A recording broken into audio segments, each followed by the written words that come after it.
We left off with a challenge, which was to build a circuit that lights an LED only when both of two switches are closed.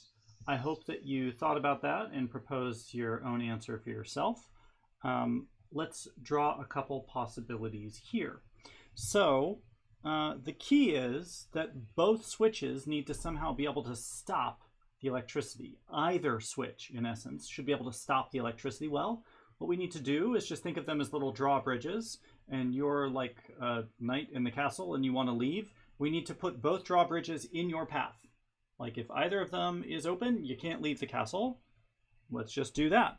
So I'm going to draw a kind of a wonky looking circuit over here, but then we can draw a prettier version below. Power comes out of 5 volts. I'm going to send it into that first switch.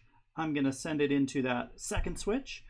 When it comes out of the second switch, I'm going to go boop, into the back end, the positive end of the LED. I shouldn't call it the back. The positive side of the LED.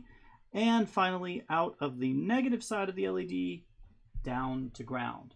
Now, only when both this and this switches, only when both switches are closed, will power have a complete path all the way through there. So a slightly prettier version of this, and maybe I'll just draw this top to bottom because you can rotate these elements as you want. So I'll say 5 volts and there's a switch, and there's a switch, and there's an LED. Note the orientation of the LED. I drew it facing in the direction of the power. Notice how this is way easier to read than that mess. This is the same circuit as that one. This is a correct answer. What else is a correct answer? Well, you could also have 5 volts go through one switch, and then you could have the LED there, and then go through the other switch, and then to ground. That would work. That would work fine also. What else could you do? That's a check, not a V.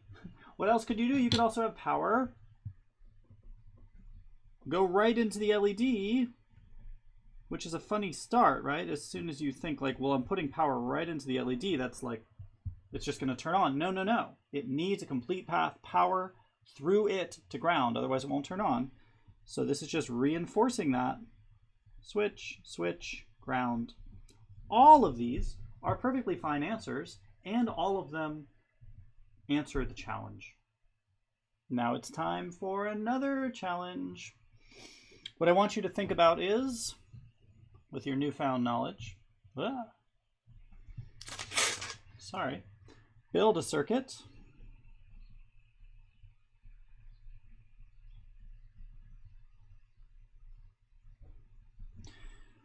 with, I'm going to add 2 challenges at once here. Pay attention. 3 switches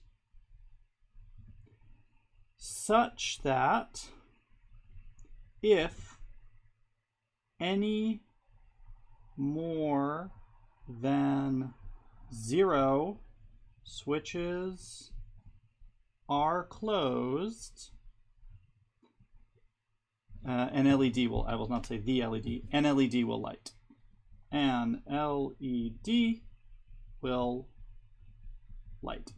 Of course, what that means is that if 0 switches are closed, the LED should not light. I will give you, as per usual, I'll give you a power supply free of charge. I'll give you a ground. I'll put that, I don't know, just wherever.